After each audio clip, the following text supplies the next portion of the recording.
Good afternoon, everyone. Thanks for joining us and welcome to the Churchill Fellowship Recycling and Repurposing Information session. A little bit of housekeeping. You'll be asked to submit questions via the online Q&A. You can do that throughout this session. We're going to leave them to the end to answer them, so you can also see questions other people have asked, and that way you won't ask the same question. It'll make things run a bit more smoothly. We'll be trying to run to time today, so we'll definitely be out of here before 1:30.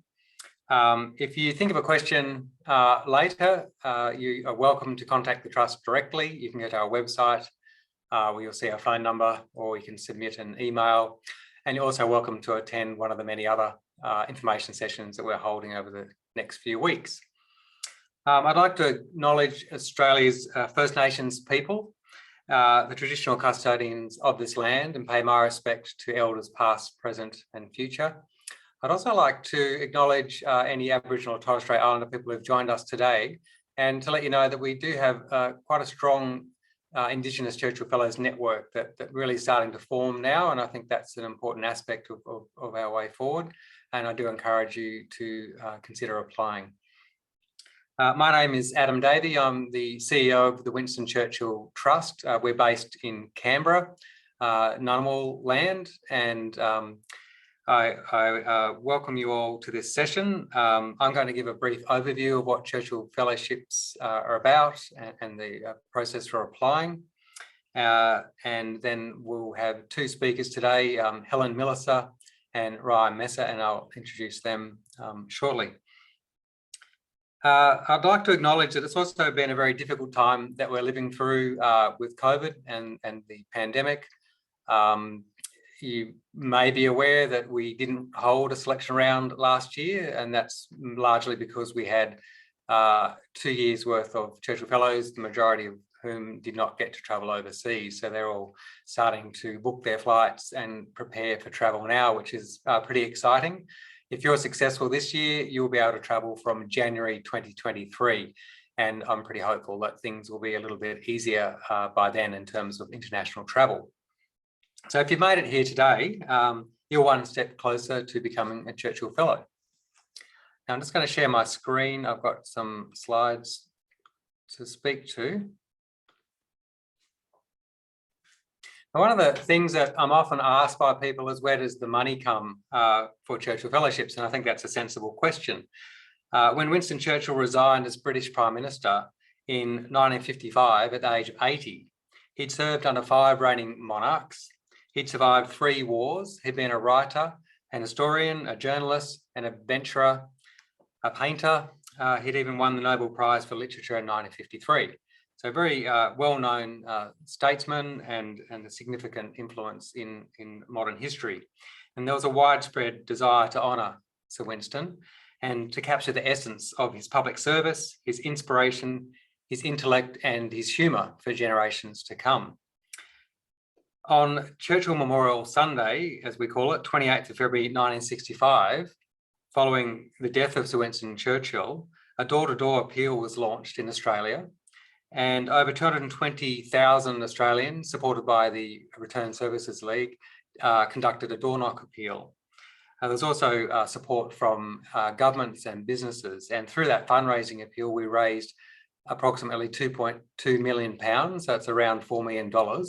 And that money has continued to be invested carefully, and we spend the profits or the returns from those investments on Churchill Fellowships. We award around 100 or so each year, the cost at the moment of around a bit over $3 million. Churchill, of course, wasn't perfect, and you can read some insightful essays on our website that explore Churchill through a contemporary lens. But he was a man who readily believed that anything was possible if you put your mind to it, and that the greatest figures in history were those who made a contribution to public service and their fellow countrymen. So if you're thinking of applying for a Churchill Fellowship, I'd suggest start at our website, learn a bit more about Sir Winston Churchill. If you haven't done that before, I think that's an important part of the whole process. People also ask me, what are the attributes of a Churchill Fellow? And as you can see on the slide there, invariably people who are awarded Churchill Fellowships are talented in some way. And importantly, they have the ability and the drive to give something extra, to go that extra mile. And they share similar traits to Sir Winston Churchill, like passion, drive, and determination. And at the end of the day, they're committed to making a real difference. And that's important because the Churchill Fellowship isn't just a trip overseas, it's the start of a journey that can last many, many years. And in fact, for quite a few fellows, it can last their entire lifetime of giving back to the community and continuing to learn and implement what they learn for the benefit of Australia. The Churchill Fellowships are unique and they're a prestigious opportunity open to Australians from all walks of life. So it's important to understand that it's not an academic scholarship and it's not a funding grant. As I said, it's not an overseas trip. It's the start of a lifelong journey and your contribution to making Australia better. A Churchill Fellowship does not need to comprise formal research. You can learn new skills, do training, build networks, and observe best practice in your chosen field. The fellowship is for overseas travel only and must be for between 4 to 8 weeks taken in one continuous journey. We do have some recent changes I'll mention shortly in relation to that. We've awarded some 4,500 fellowships since 1965. And as I said before, each year we typically award more than 100, and they are generally distributed roughly in line with Australia's population across each state and territory. So Churchill Fellows travel across the globe in the widest range and depth of topics and bring back to this country information, networks, projects, products, ideas, and innovation that make this country even stronger. So to be eligible for a Churchill Fellowship, you must be an Australian citizen or from this year, a permanent resident of Australia and aged 18 years by the application closing date, which is 28th of April. Now, the ability to travel overseas is obviously essential.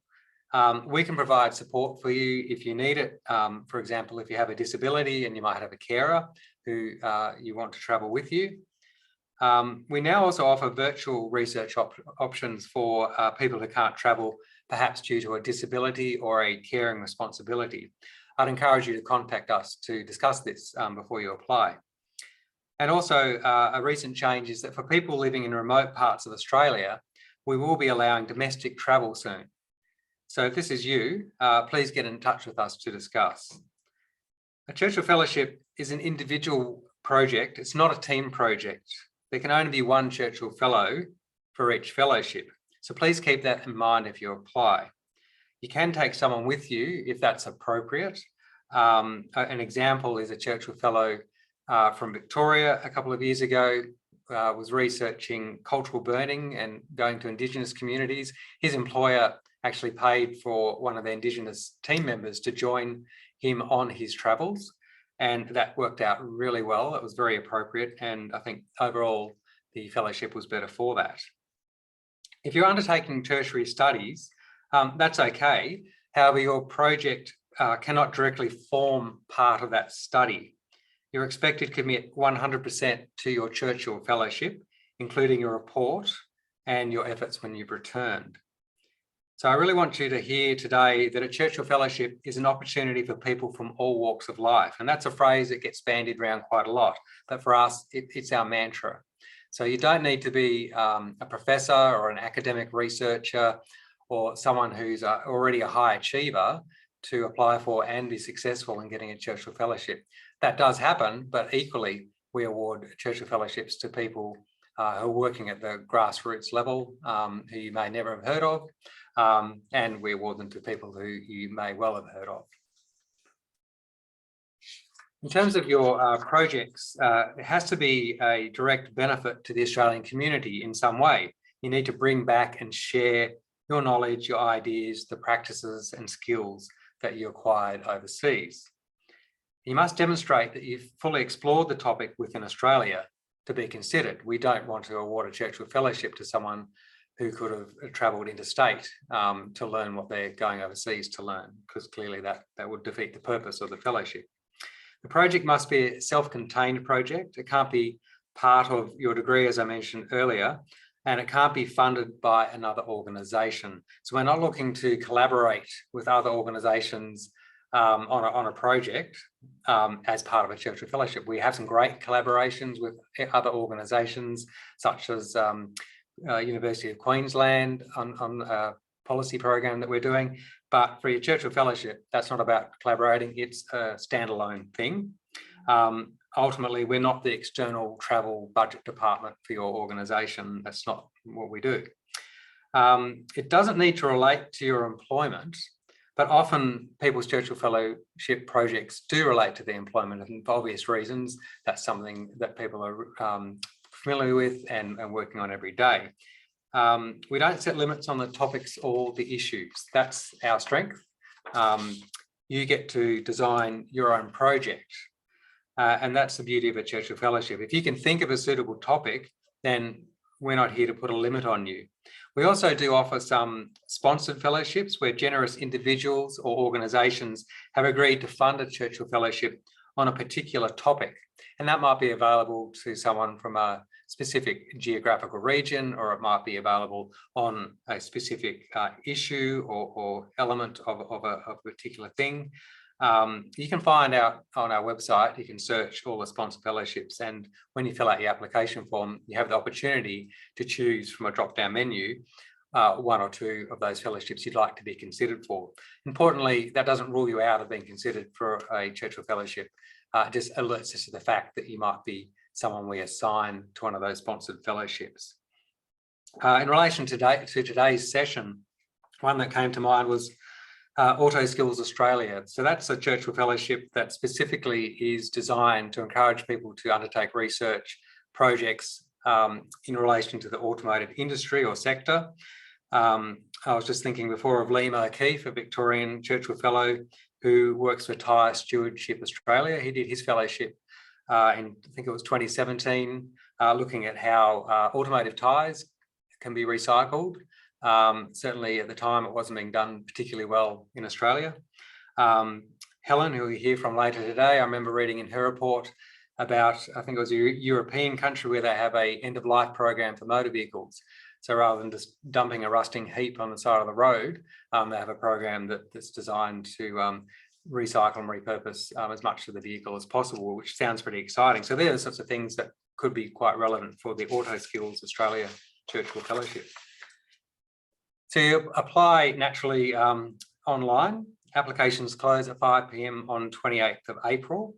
So you go to our website and you'll be able to find quite easily there an apply now button, and you register online. If that's a barrier for you for some reason, if you've got a disability and you use a screen reader and that's not working for you, please get in touch with us. We'll find a way around that.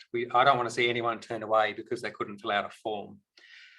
So remember, you're competing against all other applicants. So you need to think about how you're going to convince the selectors to invest in you and in your project idea. You're going to need 2 references, and I would strongly urge you to get in touch with them as soon as possible. One of the biggest mistakes applicants, or I should say potential applicants, make is that they leave contacting their referees until the last minute, and by then it's too late. We can't accept late applications, and we can't accept applications that don't have the references in them. So please bear that in mind. The form is fully automated. You can log in and out of it as much as you like between now and the closing date to update it. Many Churchill Fellows tell us that the whole process of writing the application and refining it really helps them focus on their project, and it's very beneficial. So don't leave it to the last minute because it won't be your best application. Just briefly on your itinerary. Focus on the countries that you really need to go to, and you are very clear why. Don't sort of put in a big pick list of countries because it looks good and you think, it makes for a great trip. You need to be really clear on who you want to see, where you want to go, why you want to do it. Don't overcrowd it, because it won't be possible if you select a Churchill Fellowship, for 5 weeks to visit 12 countries. You're just not going to be able to take advantage of the opportunity. So think carefully and be quite critical about where you want to go. We do need you to put forward a complete itinerary. Your success, if you are successful, will be based on the itinerary that you put to the selection committee and to us. So yeah, I think that the message there is to be really as specific as you can be. Obviously, Smart Traveller plays a pretty big role in terms of where you can and can't go, and that may change over time. So if there are changes to the countries you're allowed to visit, then we can make some amendments at the time.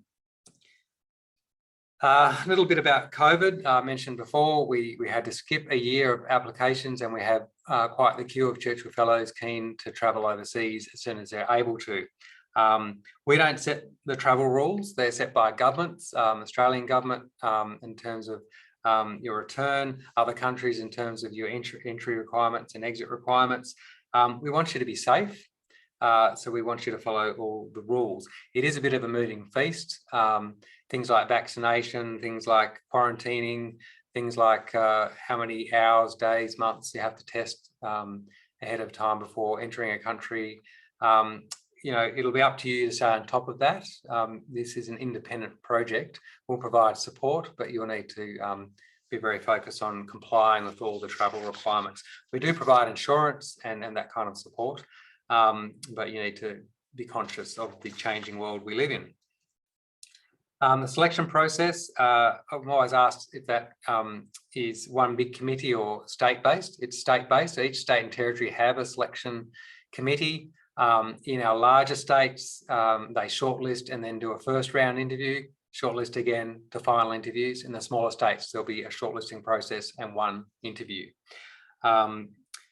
The recommendations from the selection panels then go to our board, and the board of the trust will make the final decisions on who is receiving a fellowship this year. We're often asked for tips in the application process. I think the best tips I can give you are to just read and address the selection criteria. Use as little jargon as possible. Assume that there's no one on the selection panel, and we draw experts from a range of different fields for those selection panels, but assume that there's no one that knows what your project is about, and try and word it as simply as you can, and don't use jargon. Be succinct and clear. So do remember, it's a very competitive process. There's no reason to be shy. You know, put the most effort you can into your application and just do it. So, you know, we did a survey a couple of years ago. What we found was we get, you know, maybe 2,000 people start an application, and just over half that actually submit. And when we asked people why they didn't, the majority said they just lost their nerve and thought they weren't good enough. So I would say to you, don't think that way, be positive. There's no reason why you won't be good enough. So on that note, there's our website address if you don't have it already, and the office phone number. I'll stop sharing my screen. And as I said, we'll handle questions at the end. I'd now like to introduce our first Churchill Fellow speaker, Helen Millicer. Helen did her project looking at ways to increase recycling and reprocessing of plastics in Australia. She's a director of One Planet Consulting.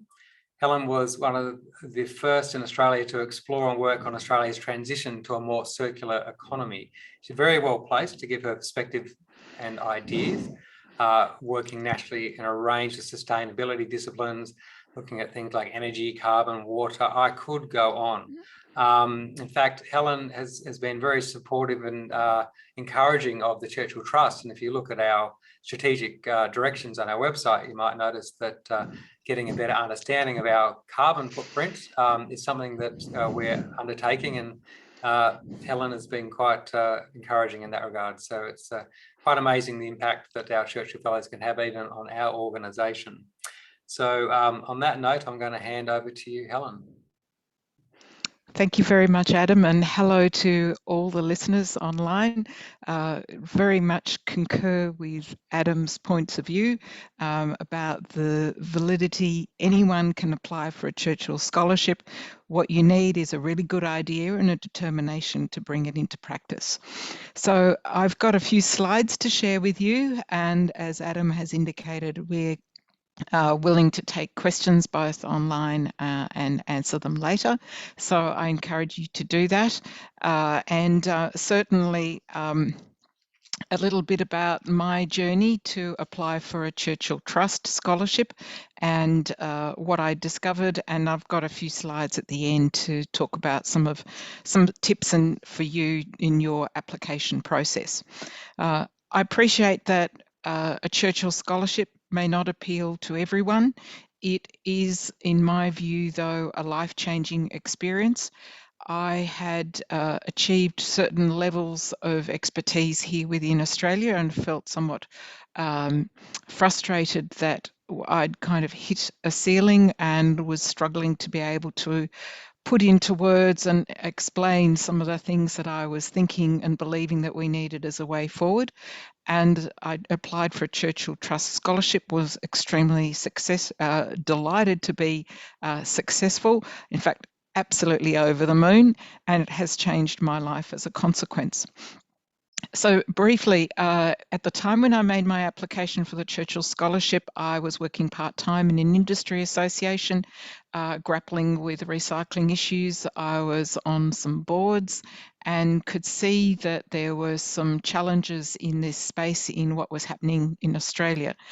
I had a number of projects in mind as to what it was I wanted to do, and I reached out to some past fellows who gave me good advice, which was to make it as tight and specific, clear a problem and a solution as I could possibly make it.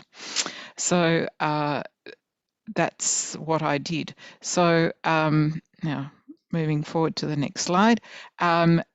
At the very same, as I was thinking about these issues, pardon me, but the proverbial started to hit the fan. People might remember the fires that engulfed significant stockpiles of waste plastics that were sitting at yards around, particularly here in Victoria. So it meant that when I was putting my application together for an interview, I was able to use some pretty graphic images to illustrate the scale and the nature of the problem. And I was also, because of my background and working in this field for a number of years, aware of the extraordinary inroads and efforts being undertaken overseas. So because I'd worked for many years in plastics and recycling and all the areas around sustainability, I saw, for example, that Australia's plastics recycling rate was even below that of Malta. And I thought there's clearly something that we're not grappling with here. We need some systemic change. How do they do it? I had in mind even thinking of going over and doing a scholarship or applying just to look at circular economy broadly, or focusing on organics, because I'd been doing quite a lot of work for organic composters and governments on that issue, but I decided to be quite focused, and so I decided to focus on plastics. And so that led to me really honing down who I was going to go and meet with, what I was going to be looking at with overseas, understanding that that was still part of a bigger, broader context in each country. So in summary, my scholarship I determined was to study a circular economy and plastics recycling to bring the solutions back to Australia. My application was originally for 5 weeks. I was funded for 5 weeks, but I viewed that it was invaluable for me to stay longer, so I was there for 6. As Adam suggested, I went to 7 countries. That was plenty enough. I had more than about 39 meetings. I attended 2 conferences, very fortunate to find conferences that were on at the time that I was there, and I coincided with those. And I was very honoured to be given several site visits to numerous sites for reprocessing, collections and manufacture in various countries that I went to. As Adam said, I went to the leaders. I didn't go to countries that were necessarily the same as Australia, such as the US or Canada. I wanted to go and engage with the leaders and look at the systems that support the changes that we want to have. So that meant I went and met with a diverse range of organisations. I went to governments, industries associations, consultants, businesses and advocates in the environmental space. I wanted to understand all the different players and how the systems worked in order to see how they attained their solutions. And from here, where I was back home before I left, I wasn't sure who all the leaders were or so forth, but it certainly became very apparent to me which countries had the best for us to learn and adapt here in Australia. But I ended up going to those in Europe. And of course, I felt I absolutely had to go to some countries in Southeast Asia, given we export so much of our plastics to those two countries, being through Singapore and into Malaysia and Thailand. So what were some of the highlights and lessons for me? I learnt as a result of the people that I spoke with and the conferences and the conversations and so on, that a sustainable, economically viable future is actually a race between nations. It is not just simply about what we put in what bin, it is at a global and national level part of integral essential national sovereignty and policy. I was astonished at how in certain countries circular economy is essential for their economic, political, social and environmental future. They don't have the resource-rich capacity and land that we have here, and they are damn determined to become winners in recovering materials in order for them to have access to secondary resource materials. So they are pushing forward, and unless we adopt similar things, it became very clear we would well and truly be left behind. So I witnessed really bold vision and strategies. I heard some of the most sophisticated, intelligent debates at public events. I heard disagreements between politicians and industry. I heard and witnessed some of the most fantastic inspirational thinking about 5 years, 10 years, 20 years, 100 years hence. And I realised that Australia, unfortunately, is light years behind, and we absolutely must move forward in resource efficiency and effective policies, laws and economic instruments if we're going to have a seat at the table going forward. So some achievements and benefits. It's led for me to some great consultancy work at a critical juncture here in Australia. I've been able to be the policy lead, industry lead within the Victorian government on their recycling strategy and curbside reform, their plastic bag ban and the container deposit scheme. I've been able to be employed by the Australian Packaging Covenant Organisation to help them on strategies and targets to 2025. Again, that kind of national scope. And I'm currently working on a project with the Australian government on strategies for better design product for the Australian economy. So it's given me, the Churchill Scholarship has given me confidence, understanding to speak publicly on problems and solutions at conferences, medias and so on. And it's also given me the opportunity and the confidence to contact people that perhaps might be outside my ambit. There's nothing quite like saying that you're a Churchill Fellow and you've mixed with some of the best overseas to learn from them. And of course, it's been great timing to contribute to this important shift here within Australia. I think this is my final slide. So tips and preparation. Think big and aim for systemic change in Australia. You are the vehicle to bring back some of the best to this country. I highly recommend you be really well organised before you go. As best as possible, structure your appointments, your accommodations, your questions, have a PowerPoint that you can show if you need to, and go with generosity, with cards and gifts of thanks to the people that you meet, because they're going out of their time, out of their way to support you. Meet with a diverse, I had a bag of, I took up some beautifully wrapped soaps with Aboriginal, Indigenous herbs and so forth. I took salts and spice racks and things like that. I think that as little gifts, tea towels, etc., that were endemic, illustrative of Australia. Meet with a diversity of people and organisations. So there is a temptation to embed yourself in an organisation, and some of our fellows that have done that have gone and done that and become, in a sense, done an internship and a placement. But it's really important to think about the context in which change happens overseas and what enables that to happen. So that you can also then do to bring bridges back to benefit many in Australia. And I guess my final comment is that you are an Australian ambassador, so be really well informed, diplomatic, generous, and you will meet people who don't agree with Australia on a policy with immigration, with detention, with climate change and so on. Be ready for all those sorts of issues because they will come up.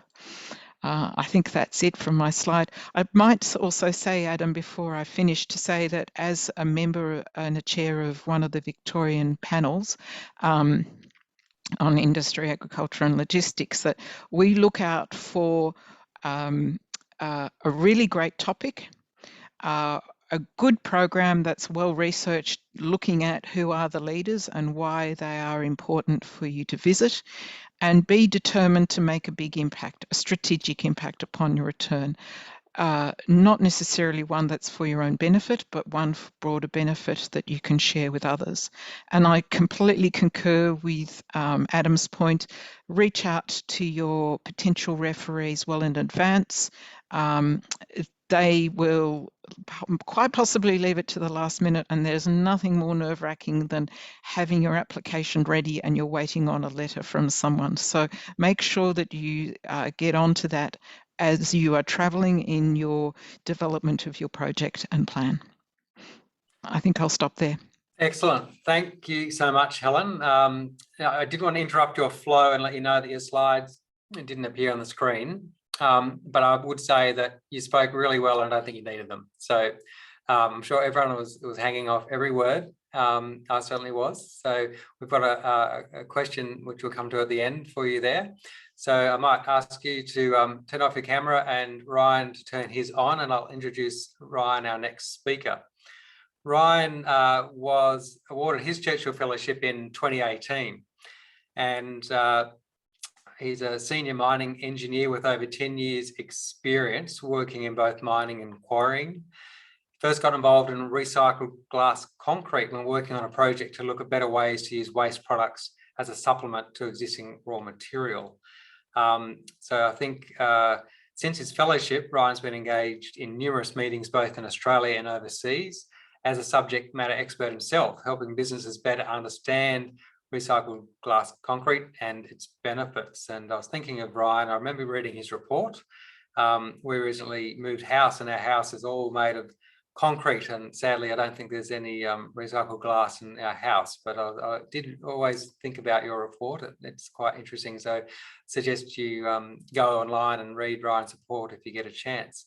So on that note, I'm going to hand over to you now, Ryan. Thank you, Adam. Hello everyone on the call. Like Adam said, let me share my screen. I'm hoping everyone can see that. Chuck in the Q&As if you can, or if you can't. And sorry, I'm having computer difficulties. We can see it. You can see it? Awesome. Yeah, so like Adam said in his earlier notes, that you don't actually need to be a professional or an industry expert or an academic in your chosen field. So I'm actually a mining engineer by profession, been working in the industry on and off for 10 years. But I come across this project when I was working in the extractives industry down in down in Victoria.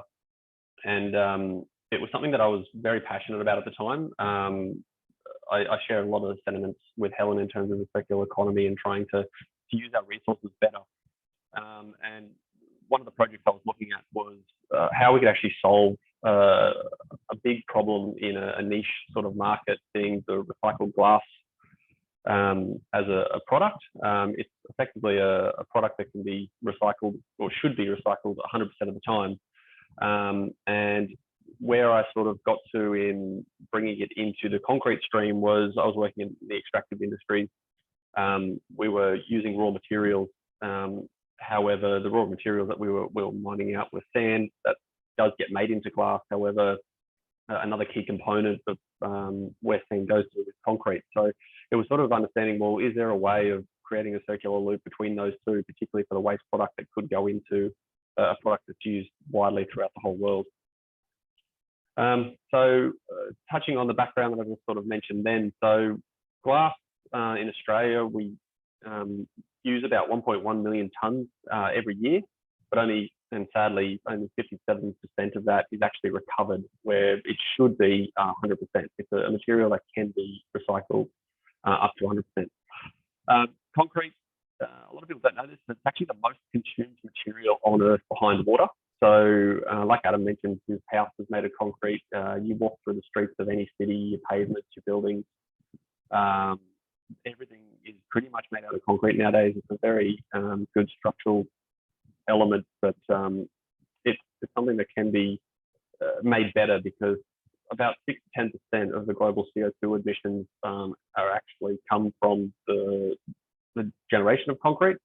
So if we're looking at a global scale of how do we actually reduce our CO2 emissions, the concrete industry is definitely one that could be improved.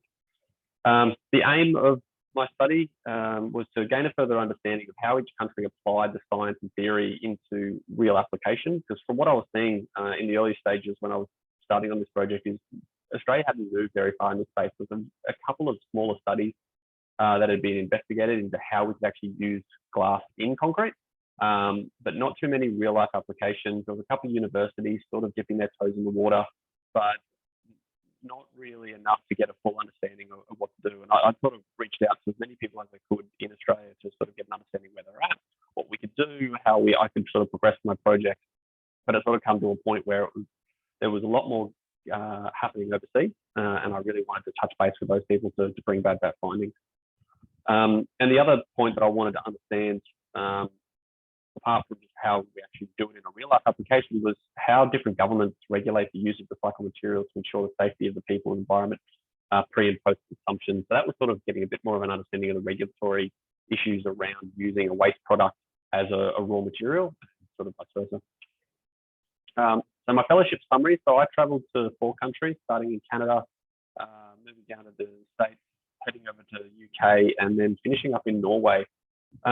Funnily enough, it was a bit of a roundabout trip, because if you look chronologically for recycled glass in concrete, it's been around for a very long time, as early as the 70s really, but it actually has a really big start in Norway. Norway was one of the first countries to really not only do this, but put it on the world scale. So they actually were the first country to really promote recycled glass in concrete on the world stage through the Lillehammer Winter Olympics.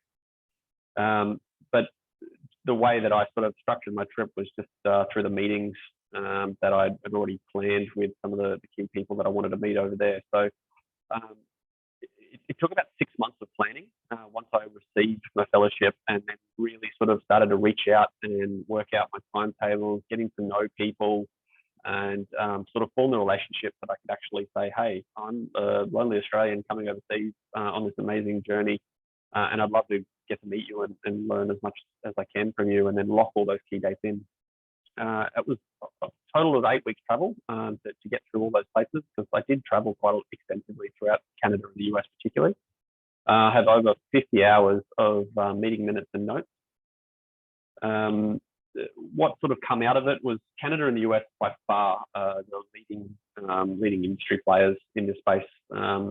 They've progressed much further than anyone else, and they've really sort of worked out how recycled glass can be used in concrete. So for those that may not know, there's sort of 3 ways that you can bring, or 3 elements that you can use it as. It is a coarse aggregate, a fine aggregate, or as a pozzolan. So pozzolan is like a cement.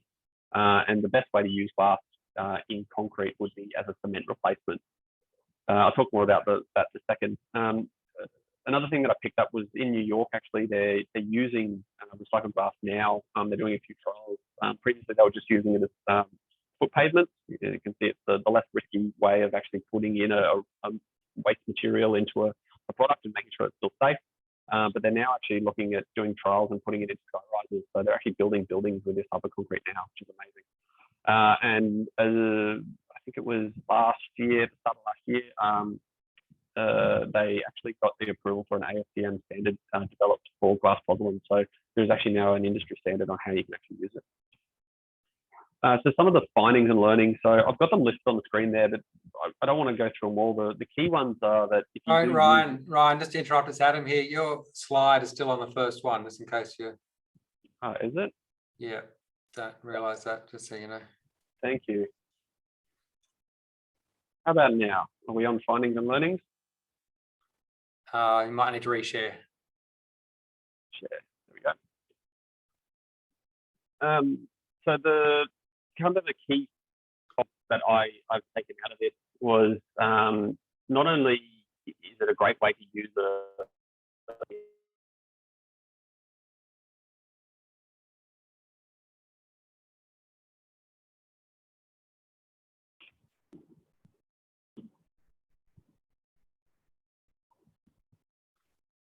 Ryan, are you online?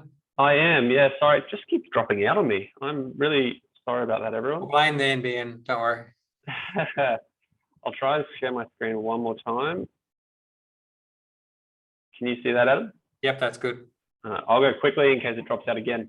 So they're the key findings and learnings that I got out of my fellowship for my specific topic. But that's not what I really want to talk to about. So I'll skip over this slide quickly. So what does it mean to be a Churchill Fellowship? I initially wrote down it's a once in a lifetime experience, but that's not true at all. Like Adam mentioned earlier, it really is a lifetime experience. Don't just think that once you've concluded your report, you can dust your hands and that's done. It's something that you do for life. The more you can put in, the more the community is going to benefit from it. So look at it as it is a lifetime experience, not just a 12-month type commitment. It is very much a commitment, but with that commitment does come a lot of opportunities, like Helen mentioned, and same for myself. It's opened a lot of doors for me, both professionally and personally. So I'd highly recommend that don't shy away from the fact that it is a commitment, because there's a lot of benefits out of it. And the personal development that you can also gain from being a Churchill Fellow. You get to meet some amazing people overseas. But also when you come home and you're sharing your findings, you get to meet some amazing people throughout the industry or the topic that you've chosen. Preparation. So I've sort of broken this down into two sections. When applying, the top 3 points that I think back on when I was applying for my fellowship was, number one, be passionate. That works. I think the more passionate you are about your project, the more it sort of shows how much you're invested and committed into seeing this thing through. Doing the research. So both Adam and Helen sort of mentioned previously, don't just use sort of jargon,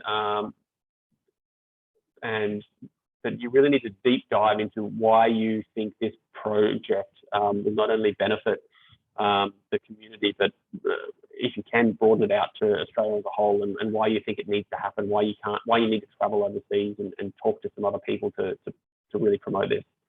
And then finally, think outside the box. So how can this not only just benefit myself in the job or the industry that I'm in, but how can it benefit the greater community? How can you go beyond your circle of influence?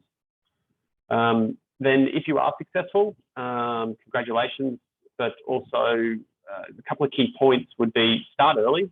Getting to make connections with people overseas is very tricky. It's probably a little bit easier now. A lot more people are sort of doing a lot more things online, but definitely start as early as you can and be persistent. Don't just take a non-reply as a no. It might feel as though you're hassling people, but just keep emailing, because some people sort of see these emails, they go into their junk. If you keep sort of reminding people who you are and why you're wanting to do it, and promote that you are a Churchill Fellow and that you are coming over and you are passionate about this, you will eventually get that meeting. And once you're over there, it'll open up a world of opportunities and doors, because leading on to the next one, be organized, but definitely allow extra time for the unexpected. There will be delays in flights or traffic, or there may be a change in course, but also you'll get a lot of doors open to impromptu meetings. So something that happened to me in New York was I was meeting with a woman who sort of really kicked off the recycled glass and concrete industry in New York, and she sort of set me on a couple of seminars and then opened up a couple of meetings while I was there, which is great. Record your meetings. Don't take notes, record them. You'll pick up so much more information, and then you don't have to sit there and write in front of the person. You can just sort of sit, have a casual chat, and then review your notes later that evening, or if you're on the flight the next day. And then finally, have fun and appreciate the downtime when you've got it. Don't just book everything in and just be rush the whole time. It is an amazing opportunity. That the travel element is a once in a lifetime opportunity, but so enjoy that time while you can, so that when you get home, you can really promote your trip. And I've got through it without crashing, which is great.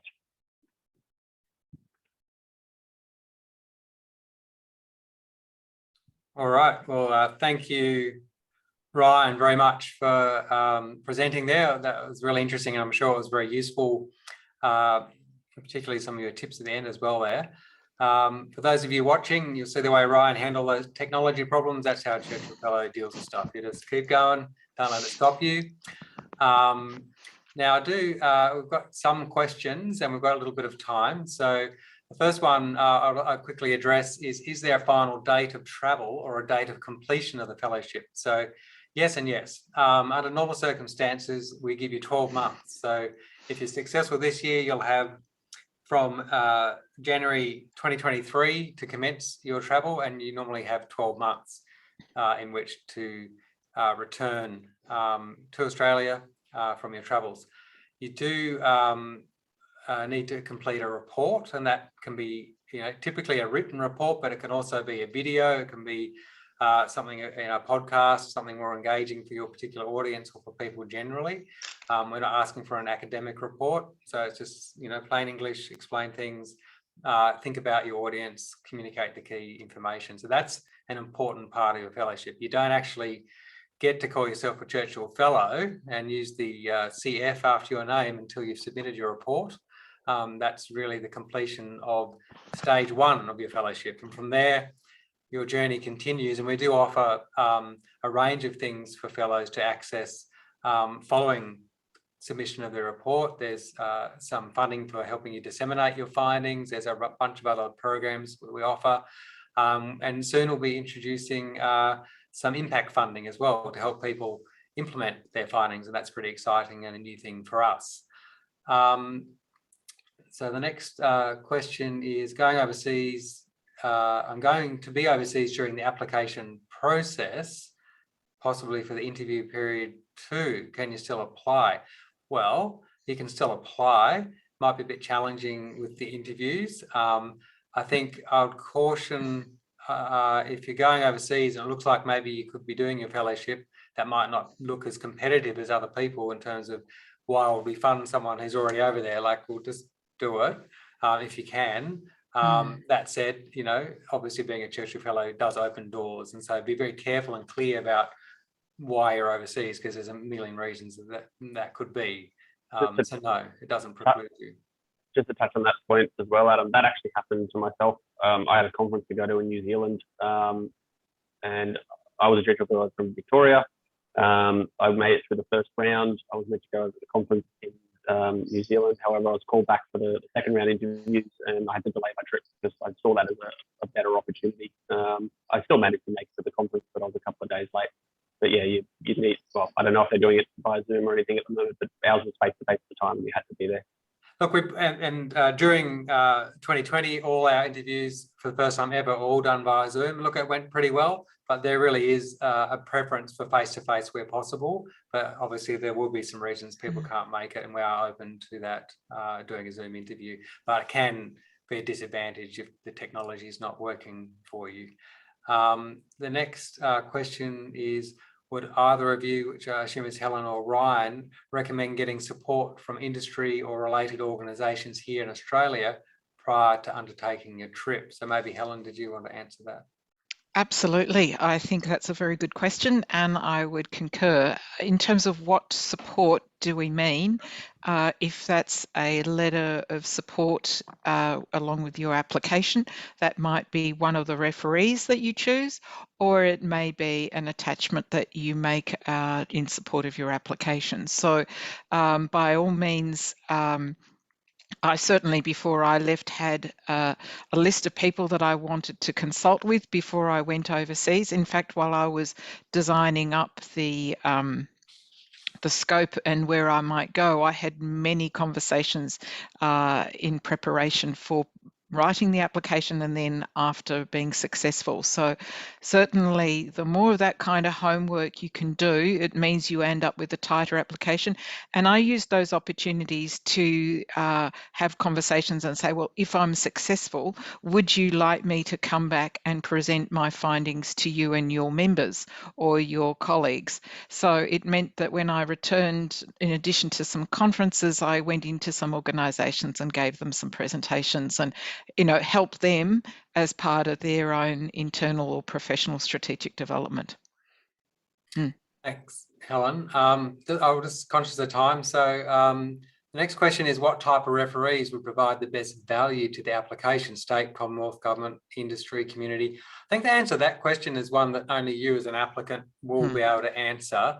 But that said, I always say to people, aim high, and you can only go down the chain from there. So I think really, in terms of your project reference, look for someone who does have some credibility in that particular field or area, someone that's a senior or known, or if it's someone a bit lightweight, then obviously your reference might look a bit lightweight compared to other people. But do you need to get the Secretary of the New South Wales Department of Education? No, you don't. It can look good. And someone asked the other day, does it need to be a Churchill Fellow? No, it doesn't, and they don't give you an advantage. But we do see quite a few Churchill Fellows appearing as referees as well, which I think is natural, because a lot of Churchill Fellows will tap other people on the shoulder and encourage them to apply. The next question, if our project falls across multiple areas, is there someone we can talk to get some clarification on a potential target area? So I'm going to interpret that as meaning we have categories that we assess our applications on, whether it's education, arts, whatever it might be. I wouldn't get too hung up about that. Just be focused on what your topic is and what you're trying to achieve. If you select the wrong or a box for a category that we think, oh, this is more aligned with arts, and we'll get the arts panel to look at it, we've got the expertise in our committees to kind of make that decision. So I won't go against you. We'll make sure that you're assessed fairly and by the best people who we can. So it's 1:23, so just one quick response to this last question. I'm wondering if there's anything that Helen and Ryan would do differently about their fellowships. So over to Helen or Ryan. Well, perfect, maybe not. The only thing I would say is that my beloved husband came with me, and he was absolutely fantastic in supporting me with all the logistics while I was able to engage with people. So as Adam said earlier, you might want to travel with a colleague or a partner or someone. That is really beneficial, because your head will be absolutely jam-packed with information. Recording your interviews is a great idea, because there is so much that you can capture. And only thing I'll say in conclusion is the team at the Churchill Trust headquarters are superb in answering lots of questions, and do reach out to past fellows, because they can certainly give you really good advice about honing down. They can review your application, give you some feedback and insights to it. Thanks, Helen. And Ryan, parting shot from you? No, I completely agree with everything Helen said. I was going to mention the same about reaching out to previous fellows. I did the same throughout my application process, particularly if you make it the interview stage, just getting a few tips and tricks on what to expect. That really helped give me a bit of a guidance on what I was sort of walking into, because it is a bit of a daunting experience walking into these past fellows, amazing people. So that was really good. But no, I wouldn't change anything about my fellowship. It was a great experience.